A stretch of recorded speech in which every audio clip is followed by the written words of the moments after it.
మనిషి, మానవత్వం ఈ పదాలు ఏదో ఒక రోజు గూగుల్లో వెతుక్కోవాల్సి వస్తుందేమో అనిపిస్తుంది, లేదంటే డిక్షనరీలో వెతుక్కోవాల్సి వస్తుందేమో అనిపిస్తుంది.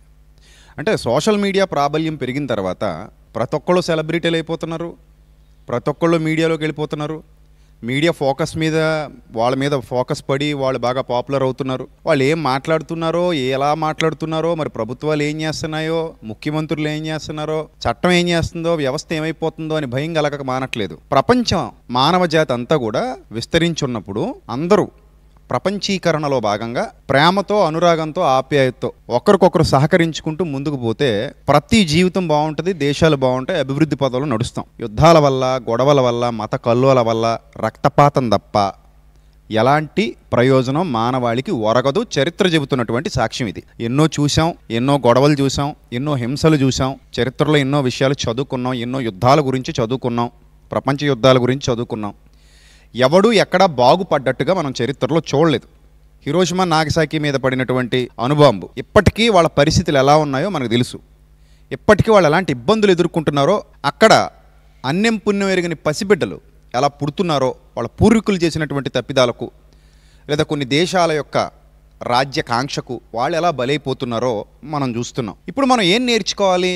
ఈ నవనాగరిక యుగంలో, ఈ ఆధునిక యుగంలో మనం ఏం నేర్చుకోవాలి? మానవత్వాన్ని పెంపొందించుకొని మనుషుల్ని మనుషుల్లా చూస్తూ, ఎవరి మతాన్ని వాళ్ళు గౌరవించుకుంటూ, ఎవరి దేవుణ్ణి వాళ్ళు గౌరవించుకుంటూ, ఆధ్యాత్మిక భావనతో, జాలితో, ప్రేమతో ఒకరినొకరు ఆత్మీయంగా పలకరించుకుంటూ ముందుకు పోతే అభివృద్ధి పదంలో పోతాం. అన్ని కుటుంబాలు బాగుంటాయి, సంఘం బాగుంటుంది, సమాజం బాగుంటుంది, అందరూ హ్యాపీగా బ్రతుకుతారు. ఇది కాదని చెప్పేసి ఇదిగో ఇలాంటి దరిద్రపు భావజాలాన్ని ప్రజల్లోకి చొప్పిస్తే, వీళ్ళను సపోర్ట్ చేస్తే అది ఎంత ప్రమాదానికి దారితీస్తుందో మాటల్లో వర్ణించలేం. మీకు ఒక విషయం చెప్తాను, జాగ్రత్తగా వినండి. ఇలాంటి వాళ్ళు మాట్లాడేటువంటి మాటలు వీడియోల వరకు బాగుంటాయి, గ్రౌండ్ రియాలిటీలో చాలా ప్రమాదకరంగా ఉంటాయి. వాటిని మనం జీర్ణించుకోలేము, ఫేస్ చేయలేము. మన కుటుంబానికి ఏదైనా జరిగితే తట్టుకోలేము. పిల్లలంటే మనకు ప్రాణం, భార్య అన్న, భర్త అన్న, అమ్మన్న, నాన్నన్న, అన్నయ్య అన్న, చెల్లెన్న, అక్కన్న, తమ్ముడన్న, మనం బంధాల మధ్యలో ఉన్నాం. మన బంధాలని మనం గౌరవిస్తున్నాం. ఇరుగు పొరుగు వారితో స్నేహభావంతో ఉన్నాం. స్నేహానికి కూడా మనం చాలా ప్రాధాన్యత ఇస్తున్నాం, స్నేహితులకు ప్రాధాన్యత ఇస్తున్నాం. అందరూ బాగుంటే చూడాలనుకుంటున్నాం. ఎవరైనా హాస్పిటల్కి వెళ్తేనే తట్టుకోలేము మనం. అలాంటిది నరుక్కోవడాలు, చంపుకోవడాలు, పొడుచుకోవటాలు, ఓచకోత కోసేస్తాననటాలు, ఇవన్నీ కూడా పిచ్చి మాటలు తప్ప, మానసిక వైకల్యంతో కూడినటువంటి మాటలు తప్ప, సభ్య సమాజానికి శ్రేయస్కరమైన మాటలు కాదు, సభ్య సమాజాన్ని ఉద్ధరించే మాటలు కూడా కాదు. కానీ ఇలాంటి వాళ్ళ మాటలను కూడా లైక్ చేస్తూ, షేర్ చేస్తున్న వాళ్ళు కొందరు ఉన్నారు. అంటే వాళ్ళు కేవలం వీడియో వరకే ఆగిపోతున్నారు తప్ప గ్రౌండ్ రియాలిటీ వాళ్ళకి అర్థం కావట్లేదు. ఒకవేళ అలాంటి పరిస్థితులు ఎదురై యుద్ధాలు జరిగితే, మత కల్లోలాలు జరిగితే, వాళ్ళ ఇళ్లలో పిల్లలు చచ్చిపోతే లేదా పెద్దలు చచ్చిపోతే వాళ్ళు తట్టుకునే స్థితిలో ఉండరు. జస్ట్ వీడియో వరకు లైకులు కొడతారు, కామెంట్లు చేస్తారు, గొడవలు పెట్టుకుంటారు. అసలు ఈమె మరి ఎవరు ఈ అఘోరి అంటే ఎవరో, వీళ్ళ సిద్ధాంతాలు ఏంటో మనకు తెలీదు. ఆ వీడియోలకు వచ్చి హల్చల్ చేయడం, మీడియాకు బుద్ధి ఉండాలి. ఇలాంటి వాళ్ళందరికీ హైప్ కల్పించి కొందరు మీడియా వాళ్ళు ఇవి మన మీద రుద్దుతున్నారు. అంటే వాళ్ళకి టీఆర్పీ రేటింగ్లు బాగున్నాయేమో మన మీద బాగా రుద్దుతున్నారు. అసలు వినండి ఆ మాటలు ఎంత జుగుప్సాకరంగా ఉన్నాయో. ఒక్కొక్కరిని ఊచకోత కోస్తాను. త్వరలో రాబోయే విపత్తును ఆపడానికి చాలా త్యాగాలు చేసి, చాలా తపస్సు చేసి ఈ రోజుకు మేము పోరాటంలో దిగాము. నేను తలుచుకుంటే నా దేశం నుండి ఈ ముస్లిం సామ్రాజ్యాన్ని మొత్తం ఊచకోత కోస్తాను. ఏ ముస్లిం అయినా, ఏ క్రిస్టియన్ అయినా జాగ్రత్త, ఖబర్దార్. రాబోయే రోజులల్లా నా పోరాటం అయిందో నేను ఎలా ఊచకోత కోస్తాను ఒక్కొక్క ముస్లిం ని, ఒక్కొక్కరు క్రిస్టియన్ ని. ఇలాగా నేను మాటల దారిని కాదు, చేతల దారిని. ఒక్కొక్కడికి తలలు లేచిపోతాయి. చెప్తున్నాను, జాగ్రత్త ఉండండి. ఇప్పటికే ఎవరిని కూడా వదిలిపెట్టే సమస్య లేదు. ఏమండి, ఏంటండి అసలు ఈ మాటలు? సభ్య సమాజానికి ఏమైనా ఉపయోగపడే మాటలు ఇవి? ఇప్పుడు నేను ఒక పాయింట్ అడుగుతాను, ఇలాంటి వాళ్ళకి సపోర్ట్ చేస్తున్న వాళ్ళని ఒక పాయింట్ అడుగుతాను. కత్తులు ఉంటే సరిపోద్దా నరుక్కుంటూ పోవడానికి?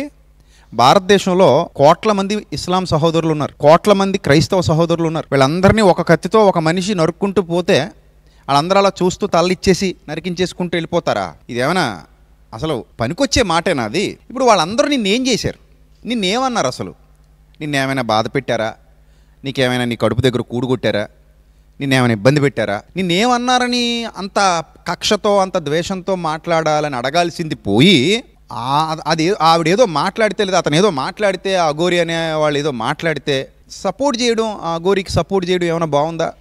ఆలోచన చేయండి ఒకసారి. చాలామంది అఘోరీలు ఉన్నారు, చాలామంది హిందూ స్వామీజీలు ఉన్నారు. వాళ్ళందరూ ఈ అఘోరిని సపోర్ట్ చేయట్లా, తిడుతున్నారు పైపెచ్చు. అసలు మా హిందూ మతానికి ఈ అఘోరికి సంబంధం లేదని చెప్తున్నటువంటి ఎంతోమంది స్వామీజీలు ఉన్నారు, బాబాలు ఉన్నారు, పండితులు ఉన్నారు, పురోహితులు ఉన్నారు. అన్నదమ్ముల్లాగా చక్కగా కలిసిమెలిసిపోతున్నటువంటి మన దేశంలో ఇలాంటి దౌర్భాగ్యపు భావజాలం ఎట్టి పరిస్థితుల్లో మంచిది కాదు. ఏ మతం వాడు ఇలా మాట్లాడినా మంచిది కాదు. ఒక ఇస్లాం వ్యక్తి వచ్చి నేను హిందువుల్ని నరికేస్తాను, ఊచకోత కోసేస్తానన్నా తప్పే. ఒక క్రిస్టియన్ వచ్చి నేను వాళ్ళని నరికేస్తా వీళ్ళని నరికేస్తా అన్న తప్పే.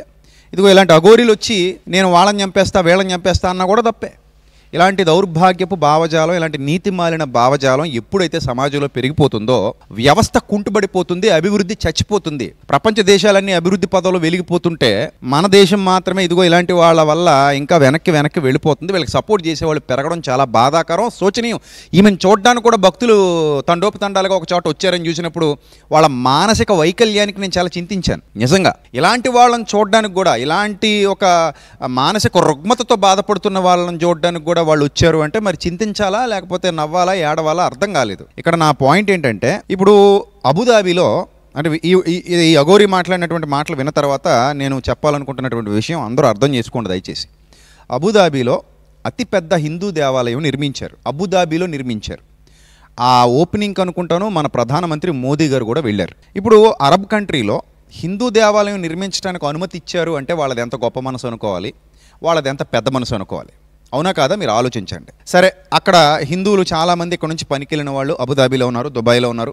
అందులో నా స్నేహితులు ఉన్నారు, నా మిత్రులు కూడా ఉన్నారు. అక్కడ చాలామంది మంచి పెద్దలు ఉన్నారు. వాళ్ళందరూ కూడా వీలైనప్పుడు ఆ గుడికి వెళ్ళి వాళ్ళ దేవుడిని ఆరాధన చేసుకుని వాళ్ళు తిరిగి వెళ్తారు. అలాగే చాలామంది టూరిస్టులు కూడా ఇప్పుడు అబుదాబిలో ఉన్నటువంటి దేవాలయానికి వెళ్ళే అవకాశాలు ఉన్నాయి. ఇప్పుడు నా పాయింట్ ఏంటంటే, అరబ్ కంట్రీలో ఉన్న ఇస్లాం వారు అక్కడ హిందూ దేవాలయం కట్టడానికి పర్మిషన్ ఇచ్చారు కదా. ఈ అఘోరీ లాంటి భావజాలం వాళ్ళకు కూడా ఉండుంటే వాళ్ళు పర్మిషన్ ఇస్తారా? దేశం వదిలిపోండి అని ఈ అఘోరీ చెప్పినట్టుగా అరబ్ కంట్రీస్లో ఉన్న వాళ్ళందరూ చెప్తే, ఇప్పుడు ఖతార్లో కానివ్వండి, కువైట్లో కానివ్వండి, దుబాయ్లో కానివ్వండి, సౌదీలో కానివ్వండి, అలా బహ్రెయిన్లో కానివ్వండి, ఇంకా కొన్ని ఆఫ్రికా దేశాల్లో కానివ్వండి, మన వాళ్ళు చాలామంది ఉన్నారు కదా. అక్కడ బతుకు తెరువు కోసం వెళ్ళారు, జీవనోపాధి నిమిత్తం వెళ్ళారు, బతుకుతున్నారు. అక్కడ 4 రూపాయలు సంపాదించుకుందామని వెళ్ళారు, పిల్లల్ని కుటుంబాలను వదిలేసి మరలా త్వరలో ఇండియాకి తిరిగి వద్దామని ఆశతో వెళ్ళారు. ఇప్పుడు వాళ్ళందరినీ మీకు ఇక్కడ పనులు లేవు పొండని తగలేస్తే, ఇదే అఘోరీకున్న భావజాలం వాళ్ళకు కూడా అఘోరిస్తే, వాళ్ళందరూ తని తగలేస్తే, వాళ్ళందరూ ఇక్కడికి వచ్చేస్తే మరి ఇక్కడ ఏమైనా ఉద్యోగాలు కల్పిస్తావా? కల్పించే వాళ్ళు ఉన్నారు ఇక్కడ, ఉద్యోగాలు కల్పించేవాళ్ళు, వాళ్ళని పోషించడానికి లేదా వాళ్ళని బతకడానికి దారి చూపించే వాళ్ళు ఎవరైనా ఉన్నారా? రాజకీయ నాయకులు దోచుకు తినడానికే మన దేశం సరిపోవట్లేదు కదా. ఎంతమంది ఎన్ని స్కాములు చేసేసారో చరిత్ర తవ్వితే తెలుస్తుంది కదా మనకి. అలాంటిది ఇప్పుడు వాళ్ళందరూ ఇక్కడికి వచ్చేస్తే వాళ్ళని కూడా ఇలాగే పొమ్మంటే అవుతుందా? పని అవుతుందా? అవదు. గ్రౌండ్ రియాలిటీ ఆలోచన చేయండి. మరి మూఢత్వంలోని ఇల్యూజన్లోనూ బతకూడదు. మతాల పేరుతో కొంచెం వివేకం ఉండాలి, విజ్ఞత ఉండాలి. ఏది నిజం, ఏది అబద్ధం, ఏది వర్కౌట్ అవుతుంది, ఏది వర్కౌట్ అవ్వదు, మనం ఏం మాట్లాడాలి, ఏం మాట్లాడకూడదు, ఈ విచక్షణ జ్ఞానం కోల్పోతున్నారు ఈరోజు చాలామంది మతం మత్తులో తొలతూగుతూ. ఇప్పుడు యూరప్లో కానివ్వండి, యుఎస్లో కానివ్వండి, ఆస్ట్రేలియా లాంటి దేశాల్లో కానివ్వండి, మన వాళ్ళు తెలుగు వాళ్ళు ముఖ్యంగా ప్రపంచ దేశాలన్నిటా వ్యాపించున్నారు. భారతీయులు అయితే ఇంకా చెప్పనక్కర్లేదు. తెలుగు రాష్ట్రాలు వదిలేస్తే భారతీయులు అయితే నార్త్లో కానీ సౌత్లో కానీ ప్రపంచం అంతా విస్తరించున్నారు మనోళ్ళు, అన్ని దేశాల్లో ఉన్నాళ్ళు. ఇప్పుడు ఆ యూరప్ కంట్రీస్లో నుంచో లేకపోతే ఇస్లాం కంట్రీస్లో నుంచో మీరు వెళ్ళిపోండి అంటే మన దేశం ఏమవ్వాలి? మన వాళ్ళ జీవితాలు ఏమవ్వాలి? ఉద్యోగాలు ఏమవ్వాలి? బ్రతుకులు ఏమవ్వాలి? ఇప్పుడు తెలుగు సభలు నిర్వహిస్తున్నారు చాలా చోట్ల, అమెరికాలో కానివ్వండి, వాళ్ళు చాలా తెలుగు సభలు తెలుగు వారిని ఇన్వైట్ చేసి నిర్వహిస్తూ ఉంటారు. మరి వాళ్ళందరూ అక్కడ దేవాలయాలు నిర్మించుకుంటున్నారు, వాళ్ళు అక్కడ పూజలు చేసుకుంటున్నారు, వాళ్ళ భక్తి చేసుకుంటున్నారు. మరి ఎందుకు ఆలోచించలేకపోతున్నారు ఈ మత ఉన్మాదంతో రగిలిపోతున్న వాళ్ళు ఇలాంటి విషయాలు? సో ఈ అఘోరీకి హిందువులు సపోర్ట్ చేయరు. నేను ఖచ్చితంగా చెప్తున్నా, హైందవ సోదరులు ఎవ్వరు ఈ అఘోరీకి సపోర్ట్ చేయరు. నేను ఇప్పటికే చెప్పాను కదా, చాలా మంది బాబాలు కానివ్వండి, చాలా మంది పండితులు కానివ్వండి, పూజారులు కానివ్వండి, వాళ్ళు ఎవరు కూడా ఈ అఘోరీకి సపోర్ట్ చేయట్లే, ఈ భావజాలానికి సపోర్ట్ చేయట్లే. ఎందుకంటే ఇది మంచి భావజాలం కాదు. ఇది ఒక పుండు లాంటి భావజాలం. అది మన శరీరాన్ని తినుకుంటూ వెళ్ళిపోయేటువంటి భావజాలం. చాలా మందికి ఈ మధ్య పిచ్చి పట్టేసినట్టు మాట్లాడుతున్నారు. సోషల్ మీడియా వచ్చిన తర్వాత దేశం వదిలిపోండి, ముస్లింలు దేశం వదిలిపోండి, క్రైస్తవులు దేశం వదిలిపోండి. ఇది ఎవరబ్బ సొత్తు కాదు, ఈ దేశం మన అందరిదే. మనం ఇక్కడ పుట్టాం, మనం భారతీయులు. మొదట ఇస్లాం వాళ్ళు ఇక్కడే పుట్టారు, వాళ్ళు భారతీయులు. వాళ్ళ పూర్వీకులు ఎవరో వచ్చి ఉండొచ్చు ఇక్కడికి, అర్థమైందా? క్రైస్తవులుగా ఇప్పుడు క్రైస్తవులుగా ఉన్న వాళ్ళందరూ ఇక్కడ పుట్టిన వాళ్ళే, భారతీయులు. సో కాబట్టి కేవలం భారతదేశం ఒక మతాంది కాదు. జైనులు ఇక్కడి వారే, బౌద్ధులు ఇక్కడి వారే, సిక్కులు ఇక్కడి వారే, ఆ ఓం శాంతి అనే మతానికి సంబంధించిన వాళ్ళు ఇక్కడి వాళ్ళే. ఇంకా నాస్తికులు ఏ దేవుడిని నమ్మరు, వాళ్ళు ఇక్కడి వాళ్ళే. పూర్వం నుంచి నాస్తికత్వం ఉంది ఇక్కడ. ఆస్తికత్వంతో పాటు నాస్తికత్వం పూర్వం నుంచి ఉంది. చాలా గ్రంథాల్లో కూడా ఆ ఆస్తికత్వంతో పాటు నాస్తికత్వం ఉన్నట్టుగా చరిత్ర చెప్తోంది మన భారతదేశంలో.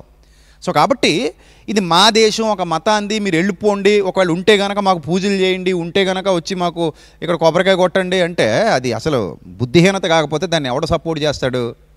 కాబట్టి ఇలాంటి భావజాలం మంచి పద్ధతి కాదు, అది అసలు మాట్లాడకూడదు. అలాగా దాన్ని గవర్నమెంట్ సపోర్ట్ చేయకూడదు, అసలు సభ్య సమాజంలో ఇలాంటి వాళ్ళని తిరగనివ్వకూడదు. గవర్నమెంట్ ఖచ్చితంగా గవర్నమెంట్ స్పందించి ఇలాంటి వాళ్ళని అసలు బ్యాన్ చేసేయాలి, రానివ్వకూడదు, బయట తిరగనివ్వకూడదు, అసలు ఎక్కడో లోపలేసేయాలి. ఇప్పుడు కత్తి తీసుకొచ్చి వీడియోలో కత్తి చూపించి నరికేస్తాను పొడి చేస్తానంటే ఇది ఎంతవరకు కరెక్ట్ అండి? అది ఇప్పుడు అందరూ నువ్వు నరికేస్తుంటే పొడి చేస్తుంటే చూస్తా ఊరుకుంటారేటి? వాళ్ళలో కూడా అలాంటి భావజాలం ఉంటే ఎవరో కొందరు, అందరూ మంచోళ్ళు ఉంటారు కదా, ఎవరో చెడ్డోళ్ళు ఉంటారు, అందరూ శాంతిగా ఉండరు కదా, ఎవరో కొంత హింసాత్మకంగా ఉండేవాళ్ళు ఉంటారు. అలాంటి వాళ్ళు ఉంటే మరి గొడవలు పెరగవా? మీడియా వాళ్ళు దయచేసి గమనించాలి, ఇలాంటి వాళ్ళకు అసలు హైప్ ఇవ్వకండి ప్లీజ్. మనం చూపించడానికి, మీరు చెప్పడానికి చాలా న్యూస్లు ఉన్నాయి సమాజంలో, అవి చెప్పండి. అఘోరి అక్కడికి వచ్చింది, అఘోరి పవన్ కళ్యాణ్ కలవడానికి వెళ్ళింది, అఘోరి ఇక్కడ ఉంది, అఘోరి అక్కడ ఉంది. ఎందుకు మనకి ఇది? మీకు ఏదో టీఆర్పీ రేటింగ్ పెరుగుతుందని ఈవిడ బాగా ఈ అఘోరిని హైలైట్ చేసి చూపించడం వల్ల ఏంటిదిగో చివరికి ఇలాంటి మాటలు మాట్లాడతారు. రేపు పొద్దున మీ పిల్లల మీద దాడులు జరిగితే మీరు తట్టుకోగలరా? మీ పిల్లలకి ఇబ్బందులు ఎదురైతే మీరు తట్టుకోగలరా? మీడియా సోదరులను అడుగుతున్నాను. అంటే ఏళ్ళని హైప్ చేసే వాళ్ళని మాత్రమే సుమా, అందరినీ కాదు. సో ఎందుకు ఇలాంటివి మనకు అవసరమా? ఆలోచన చేయండి. మీకు వీలైతే మానసిక వైద్యుడి దగ్గర తీసుకెళ్ళండి, ఈ అఘోరిని మానసిక వైద్యుడి దగ్గర తీసుకెళ్ళి ట్రీట్మెంట్ చేయించండి. ట్రీట్మెంట్ చేయించి మంచి వ్యక్తిగా, సమాజానికి ఉపయోగపడే వ్యక్తిగా, సమాజంలో అందరినీ చైతన్యవంతులు చేస్తూ, పోనీ తన మతాన్ని ఏదో గొప్పగా చూపించుకుంటూ, తన మతాన్ని గౌరవప్రదంగా చూపించుకుంటూ, తన మతంలో ఉన్న మంచిని చాటుకుంటూ ముందుకెళ్తే బాగుండును. అలా లేదు, అలా ఉన్నా బాగుండు. అలా లేదు, అలా లేకుండా మిమ్మల్ని చంపేస్తా, వాళ్ళని చంపేస్తా, మొత్తం మా దేశంలో మేమే ఉండాలంటే ప్రపంచంలో ఇంకేది జరగదు. ప్రపంచం అంతా ఖాళీ అయిపోద్ది. అప్పుడు మన దేశంలో మాత్రమే మనం ఉంటే అడుక్కు తినాలి. ప్రపంచ దేశాల నుంచి మనం తెచ్చుకున్న అప్పులు ఇంకా అప్పులు ఎవడో? ప్రపంచంతో కలిసి బతుకుతున్నాము, అనుసంధానమే బతుకుతున్నాం. మోదీ గారి ప్లాన్ కూడా అదే కదా, ప్రపంచం అంతటిని అనుసంధానం చేస్తూ అందరితో కలిసిమెలిసిపోతూ మనం అభివృద్ధి పొందాలని నేను ఆలోచిస్తున్నాడని మీడియాలో చెప్తున్నారు కదా. మరి అలాంటప్పుడు మరి అఘోరి మాట్లాడిన మాటలు వాళ్ళు సపోర్ట్ చేస్తారేట? అసలు ఎవడు బుద్ధున్నాడు ఎవడు సపోర్ట్ చేయడు, జ్ఞానవంతుడు ఎవడు సపోర్ట్ చేయడు ఇలాంటివి. సో దయచేసి ఈ పాత సంవత్సరంతో పాటు, పాత సంవత్సరానికి ఎలాగైతే గుడ్ బై చెప్పబోతున్నాం, త్వరలో నూతన సంవత్సరంలోకి వెళ్ళబోతున్నాం. సో ఈ పాత సంవత్సరంతో పాటు ఈ పాత రోత భావజాలాన్ని కూడా వదిలేయండి, ఇలాంటి వ్యక్తులను కూడా వదిలేయండి. దయచేసి మీ అందరికీ దండం పెట్టి చెప్తున్నా, ఇలాంటి వ్యక్తులను వదిలేయండి. వీళ్ళు మనకు కరెక్ట్ కాదు సమాజానికి. వీళ్ళకి అసలు హైప్ ఇవ్వకండి, ఏ మీడియాలోనూ వీళ్ళని చూపించకండి. ఇదిగో ఈ మాటలు చెప్పింది కాబట్టి ఈ అఘోరి ఖచ్చితంగా కేసు ఫైల్ చేసి, ఖచ్చితంగా ఈ వీళ్ళని బయటికి రాకుండా చేసి లోపల పెట్టి ట్రీట్మెంట్ ఇప్పించండి. ముందు మెంటల్ ట్రీట్మెంట్ ఇప్పిస్తే, మానసిక వైద్యుడి దగ్గర తీసుకెళ్ళి ట్రీట్మెంట్ ఇప్పిస్తే కొంతకాలానికి ఏమైనా మారు మనసు పొందుతారేమో చూద్దాం. అంతేగాని ఇలాంటి భావజాలంతో మిమ్మల్ని పొడి చేస్తా, మిమ్మల్ని చంపేస్తా, వాళ్ళని నరికేస్తా, వీళ్ళని నరికేస్తా అంటే అది సమాజానికి మంచిది కాదు. దయచేసి ఇలాంటి వాళ్ళని సపోర్ట్ చేయొద్దు. చేసేవాళ్ళు ఎవరైనా ఉంటే ఇది మంచి పద్ధతి కాదు. మూఢత్వంతో, మూర్ఖత్వంతో ముందుకెళ్ళడం వల్ల మనం ఏమీ సాధించలేం.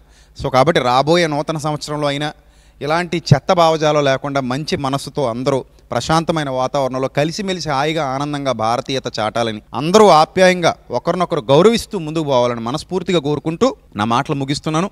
God bless you all, love you all, thank you, God bless you, thank you, love you.